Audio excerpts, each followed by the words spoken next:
예, 안녕하세요. 저는 중앙대학교의 김누리라고 합니다.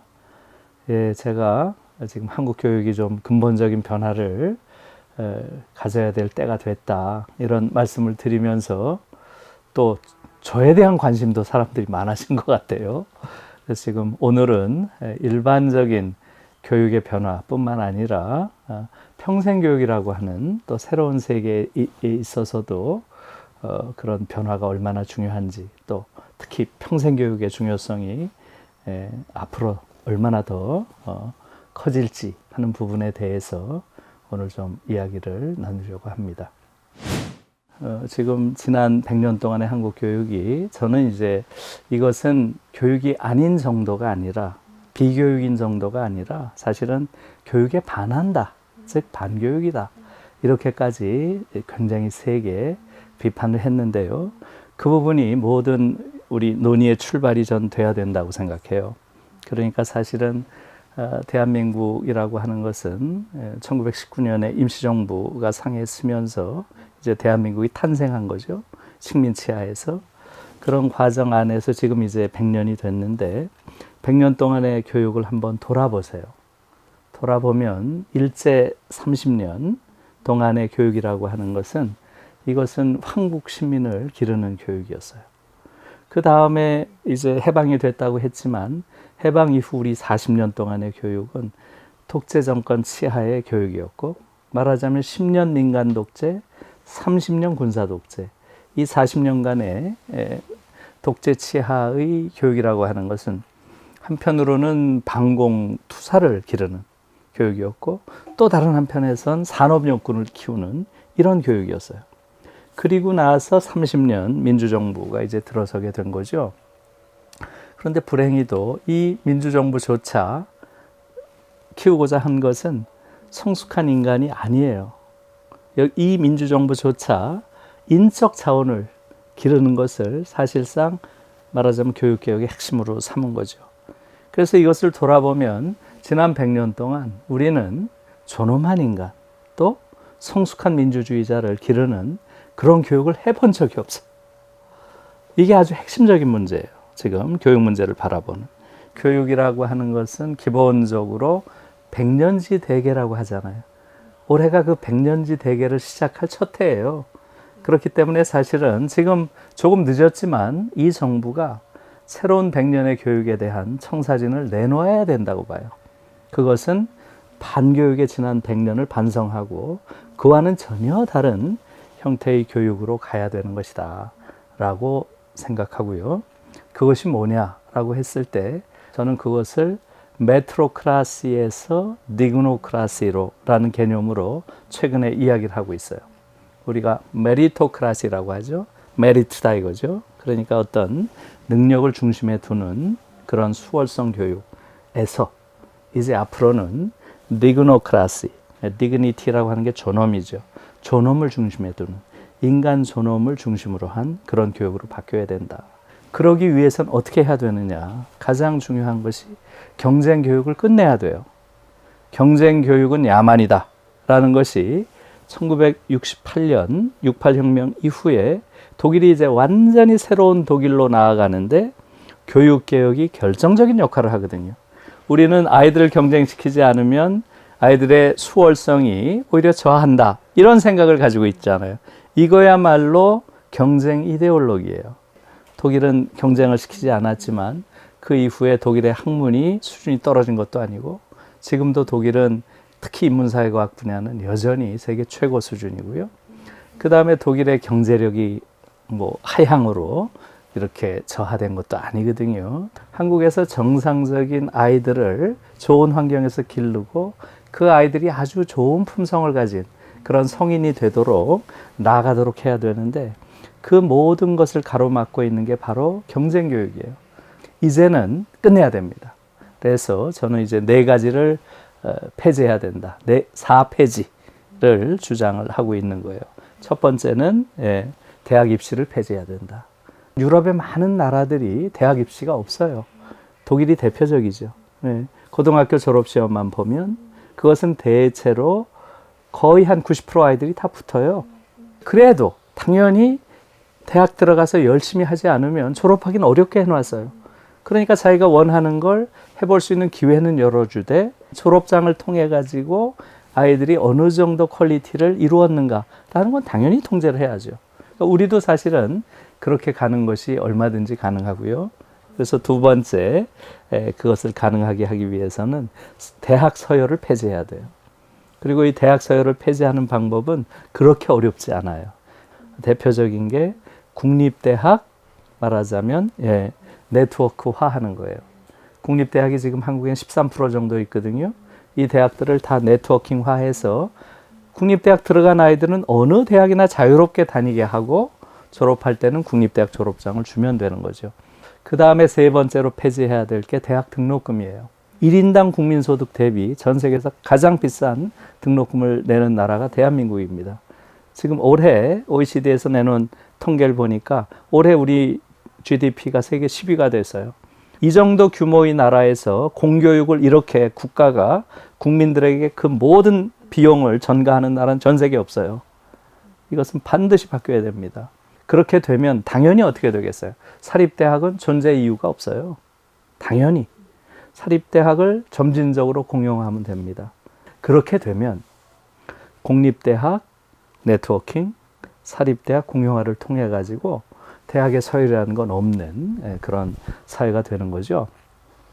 마지막으로 네 번째 없앨 것은 바로 특권학교, 고등학교에 있는 특권학교들, 이걸 폐지하는 것이에요. 이렇게 네 가지 폐지를 하게 되면 한국 사회는 소위 학벌 계급 사회라고 하는 우리가 가지고 있는 정말 멍해, 이것을 깰 수가 있어요. 그렇게 되면 정말 멋있는 나라가 될 거예요. 지금 한국은 상당히 멋진 나라로 되어가고 있어요. 한국이 멋진 나라가 된 가장 중요한 것은 뭐겠어요? 역시 민주혁명의 전통이에요. 한국처럼 이렇게 아주 빛나는 민주혁명의 전통을 가진 나라가 없어요. 아시아 민주주의의 상징이고요. 전 세계에서도 부러워하는 아주 성숙한 민주주의를 보이고 있는 게 우리나라예요. 그럼에도 불구하고 한국인들은 이 사회에서 사는 게 너무 힘들어요. 지금 한국은 경쟁의 정도가 아니라 이것은 그야말로 살인적인 전 세계에 유례가 없는 그런 경쟁을 시키는 나라고, 그 경쟁 속에서 한국인들은 너무 삶이 피폐해졌고 황폐해졌고 한국인의 인성도 너무나 거칠어졌고 그 속에서 한국인 전체가 너무나 피곤한 피로사회에 살고 있는 거예요. 이것을 바꿔야 됩니다. 이제 평생교육 얘기를 해야 될 것 같아요. 평생교육이 왜 중요한가?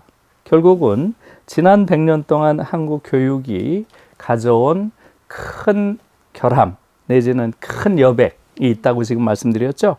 다시 말하면 단 한 번도 존엄한 인간, 성숙한 민주주의자를 길러본 적이 없어요. 바로 그렇기 때문에 평생교육의 중요성이란 건 자동적으로 도출되는 거예요. 다시 말하면 지금 살고 있는 한국인들, 저를 포함해서 저 같은 경우는 완전히 정상적인 소위 공교육 과정 전체가 파쇼 교육을 받은 세대예요. 근데 저는 내가 완전히 파시스트로 교육받았구나 하는 걸 독일에 가서 알았어요. 왜냐하면 독일인들의 태도와 소위 아비투스라고 하죠. 사회학에서는. 그런 태도와 내 태도가 너무나 다른 걸 알았어요. 그러면서 내가 왜 이러지? 나는 왜 이렇게 권위적이고 물질주의적이고 이렇게 폭력적이고 이런 인성이 됐을까? 그런 것들을 독일에서 느꼈어요. 그러니까 사실은 저뿐만 아니라 대부분의 한국인들이 한국에서 100년 동안 이어져 온 반교육을 통해 가지고 인성이 상당히 왜곡되어 있어요. 그렇기 때문에 정말 우리가 그런 존엄한 인간, 성숙한 민주주의자가 되기 위해서는 지금부터라도 평생교육을 통해서 새롭게 태어나는 경험들을 할 필요가 있다고 저는 생각해요. 그게 가장 중요하다. 그래서 이 평생교육이 중요한 첫 번째 이유고요. 두 번째 중요한 이유는 지금 말과 마찬가지예요. 많은 성인들이 교육이라고 하는 것을 기본적으로 지식교육이라고 생각을 하고 있어요. 교육은 지식을 축적하는 게 아니에요. 교육은 사유하는 능력을 기르는 게 교육이에요. 근데 우리 세대, 또 지금 많은 세대, 지금 학교에 다니지 않는 이미 성인 세대 대부분이 사유하는 능력을 배워보질 못했어요. 한나 아렌트 같은 정치 철학자가 그런 말을 했죠. 무사유는 범죄다. 이렇게 얘기를 했어요. 굉장히 센 말이죠. 사유하지 않는 건 범죄라는 거예요. 그러면서 무지라고 하는 것은 용서할 수 있다. 지식이 없는 것, 그건 용서할 수 있다. 왜? 그것은 지식에 대한 부정이니까. 지식을 부정하는 건 괜찮다는 거예요. 그러나 무사유는, 사유하지 않는 것은 용서할 수 없다. 왜? 그것은 의미의 부정이니까. 사유하지 않는 자는 의미를 부정하고 있다는 거예요. 의미를 부정하는 건 범죄죠. 가장 중요한 것이니까. 그러니까 한국인들 대부분이 사유하는 교육을 받지 못했어요. 그래서 평생 교육을 통해서 사유하는 새로운 훈련을 배워야 돼요.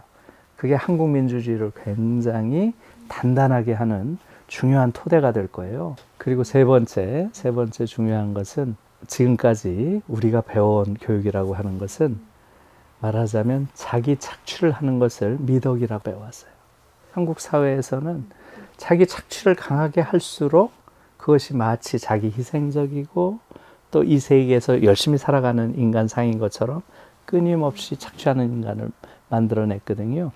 이제는 그런 인간이 아니라 새로운 유형의 인간으로 성인들이 특히 바뀌어야 돼요. 자기 실현하는 인간으로 바꾸는 거예요. 이것은 이제 우리가 하는 노동과도 밀접한 관계가 있어요. 우리는 이제 아르바이트란 말 많이 쓰죠.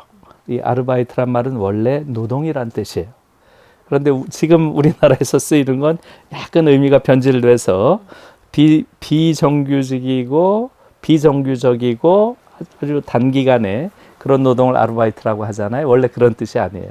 원래 노동이라는 의미고 이건 굉장히 중요한 철학적 의미를 가지고 있어요. 그래서 특히 헤겔의 경우는 이 아르바이트라는 개념이 가장 중요한 핵심 개념이에요. 그래서 헤겔은 노동이라는 것을 인간 잠재력의 외화라 그랬어요. 이 외화란 말은 사실은 실현이라고 바꿔도 같은 말이에요. 실제로 근대 자본주의 사회로 넘어오면서 노동을 하면 할수록 인간이 불구화되고 노동을 하면 할수록 인간이 스스로를 부정하게 되는 말하자면 소외된 노동으로 변해버렸다는 거예요. 이게 오늘날 일반적인 근대인의 삶의 양식이고 특히 한국에서는 이게 훨씬 더 심해요. 말하자면 노동을 통해서 자기가 자기를 실현하는 인간이라는 게 많지 않거든요. 그렇기 때문에 특히 평생교육이라고 하는 걸 통해 가지고 노동의 세계에서 실현하지 못한 자기 자신을 평생교육의 영역에서 실현할 수 있는 기회가 열린다. 그렇기 때문에 굉장히 중요한 것이다.